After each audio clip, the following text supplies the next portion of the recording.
السلام علیکم دوستوں، میرا نام ہیر ہے اور آج کی ہماری یہ ہارر کہانی آپ کہاں سے دیکھ رہے ہیں ہمیں کمنٹ باکس میں ضرور بتائیے گا۔ اگر آپ ہمارے چینل پر نئے آئے ہیں تو چینل کو ابھی سبسکرائب اور لائک کر لیجئے۔ اس طرح کرنے سے ہماری اور آپ کی نزدیکیاں بڑھتی ہیں۔ چلیں زیادہ وقت نہ لیتے ہوئے کہانی کو شروع کرتے ہیں۔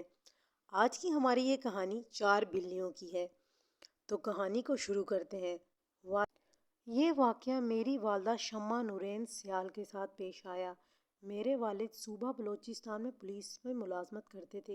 ان کا تبادلہ بلوچستان کے مختلف علاقوں میں ہوتا رہتا تھا۔ والدہ کی شادی کے بعد والد صاحب انہیں بھی اپنے ساتھ پنجاب بلوچستان لے آئے۔ والد صاحب کا اس بار تبادلہ بلوچستان کے ایک چھوٹے سے علاقے میں ہوا۔ چنانچہ بلوچستان رقبے کے لحاظ سے بہت بڑا اور آبادی کے لحاظ سے چھوٹا صوبہ ہے، تو جس علاقے میں والد صاحب کا تبادلہ ہوا، جس علاقے میں ہوا، وہاں آبادی کم تھی۔ والد صاحب کو محکمے کی جانب سے جو گھر دیا گیا تھا وہ آبادی سے دور تھا۔ اس کے ارد گرد کوئی اور گھر نہیں تھا، البتہ تھوڑے فاصلے پر 7-8 گھر تھے، مگر درمیانی فاصلہ اتنا تھا کہ کسی کی آواز بھی سنائی نہیں دیتی تھی۔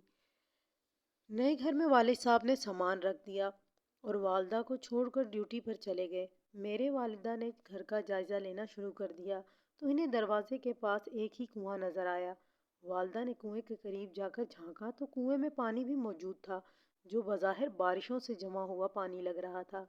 والدہ کنویں کا جائزہ لے رہی تھیں کہ اچانک کنویں کی تہہ سے بلی کے بچے کی میاؤں میاؤں کی آواز آنے لگی۔ والدہ نے یہاں وہاں دیکھا تو ارد گرد کہیں بلی کا بچہ نہیں تھا۔ والدہ جانوروں کے لیے درد رکھتی تھی، تو گھریلو سامان موجود مچھردانی کے بانس کو اٹھا کر کنویں کی تہہ میں مار کر پانی میں ہلانے لگیں تاکہ یہ پتہ لگا سکیں کہ بلی کا بچہ کنویں میں موجود پانی کی تہہ میں تو نہیں گر گیا۔ مگر بے سدھ امی نے بانس کو واپس اوپر نکالنا چاہا تو کسی چیز نے بانس کو مضبوطی سے پکڑ رکھا تھا۔ والدہ صاحبہ نے بانس کو مزید طاقت لگا کے کھینچا تو بانس اچانک سے کسی نے چھوڑ دیا اور ساتھ ہی کنویں میں زنانہ آوازوں کی ہنسی گونجنے لگی، جیسے ہی بہت سی عورتیں ہنس رہی ہیں۔ والدہ صاحبہ کنویں سے دور ہو کر کمرے میں چلی گئیں اور کمرے کا دروازہ بند کر دیا۔ دن ڈھلنے لگا۔ جب والد صاحب ڈیوٹی سے واپس آئے تو والدہ نے تمام قصہ والد صاحب کی گوش نظر کر دیا۔ والد نے تمام ماجرا سن کر صاف لفظوں میں کہہ دیا کہ اگر یہ آسیب زدہ گھر بھی ہے تو آپ کو یہیں رہنا پڑے گا، کیونکہ محکمہ جب ایک بار گھر دے دے تو دوبارہ گھر دینا بہت ہی مشکل کر دیتے ہیں، اس لیے آپ کو بہت پیچیدہ کام کرنا پڑے گا۔ خیر، والدہ خاموش ہو کر بیٹھ گئیں۔ گھر میں آئے دن ہمیں صرف 4 دن ہوئے تھے۔ روزانہ رات کو صحن میں کنویں کے آس پاس آدھی رات کو بلیوں کی خونخوار آوازیں آتی تھیں اور یوں محسوس ہوتا تھا جیسے بڑے بڑے جنگلی جانور آپس میں لڑ رہے ہیں۔ والد صاحب جوں کہ تھکے ہوئے آتے تھے ڈیوٹی سے، تو پہلی 2 راتیں تو جاگ کر صحن میں دیکھ کر آئے، مگر انہیں کچھ نظر نہیں آیا، واپس آ کر سو جاتے۔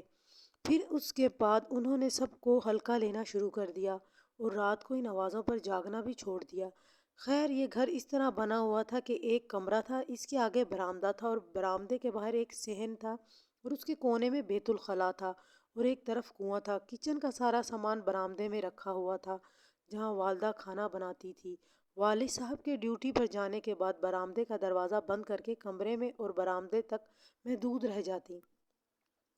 والد صاحب خوش خور انسان تھے، تو ایک دن والد صاحب دیسی مرغی لے کر آئے۔ صبح ڈیوٹی پر جانے سے پہلے مرغی زنج کر کے گوشت امی کے حوالے کر کے ڈیوٹی پر چلے گئے۔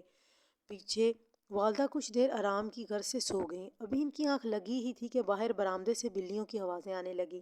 والدہ صاحبہ نے کمرے سے باہر جھانکا تو خوف کے مارے ان کے آگے سکتہ جاری ہو گیا۔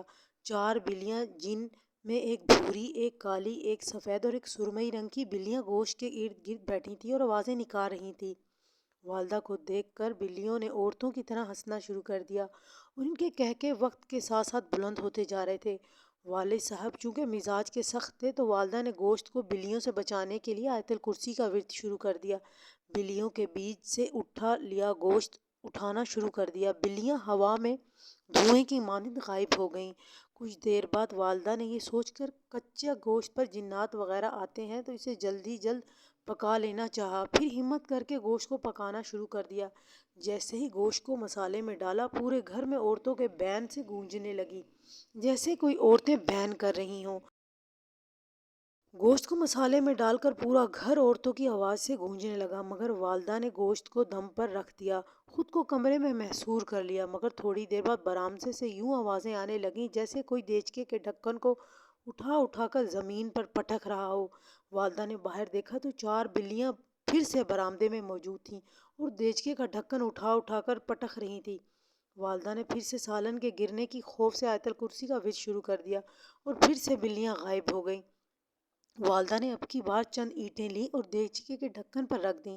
اینٹیں رکھنے کی دیر تھی، دیچکے سے دھماکے ہونے کی آوازیں آنے لگیں اور ساتھ ہی باہر صحن میں پتھروں کی بارش ہونے لگی۔ یہ بارش اس طرح تھی کہ آسمان سے بڑے بڑے پتھر گرتے اور زمین پر گرنے سے پہلے غائب ہو جاتے، مگر پتھر برسنے کی آوازیں پورے گھر میں گونج رہی تھیں اور ساتھ ہی کبھی عورتوں کے بین کرنے کی اور کبھی بلیوں کی کربناک آوازیں اور چیخیں پورے گھر میں گونجنے لگیں۔ والدہ صاحب نے خوف کے مارے بے ہوش ہو گئیں۔ جب آنکھ کھلی تو خود کو ہسپتال کے کمرے میں موجود پایا۔ ڈاکٹر کے مطابق شدید خوف کی وجہ سے وہ بے ہوش ہو گئی تھیں۔ والدہ نے والد کو تمام ماجرا سنایا اور کہا کہ اب وہ اس گھر میں نہیں رہیں گی، جس پر والد نے انہیں یہی کہا کہ واپس سسرال بھیج دیا۔ جب تک نئے گھر کا انتظام نہیں ہوتا آپ وہیں سسرال میں رہیں گی۔ اس واقعے کو یاد کر کے آج بھی میرا دل خوف میں طاری ہو جاتا ہے۔ آپ کو یہ کہانی کیسی لگی ہمیں کمنٹس باکس میں ضرور سنائیے گا اور ضرور بتائیے گا کہ آپ کو ہماری کہانی کیسی لگی۔